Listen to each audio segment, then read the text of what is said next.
গাজা উপত্যকায় সবচেয়ে বড় শরণার্থী শিবিরের একটি জাবালিয়া। এই শিবিরে সবকিছু অবরুদ্ধ করে নৃশংস হামলা চালায় ইসরায়েল। এখন এটি ভূতের শহরে পরিণত হয়েছে।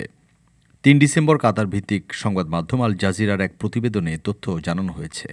প্রতিবেদনে ইসরায়েলের সংবাদপত্র মারিফের বরাত দিয়ে বলা হয়, উত্তর গাজার জাবালিয়া শরণার্থী শিবির এখন একটি ভূতের শহর হয়ে উঠেছে, যেখানে কোনো ভবন অক্ষত অবস্থায় নেই। এতে আরও বলা হয়, শিবিরটি এখন কুকুরের আবাসস্থলে পরিণত হয়েছে, আর যে ভবনগুলো টিকে আছে সেগুলোর দেয়ালে রয়েছে বুলেটের চিহ্ন। উল্লেখ্য, গত ২৩ অক্টোবর শুধু একদিনে ইসরায়েলি হামলায় এই শিবিরে অন্তত ৩১ জন নিহত হয়।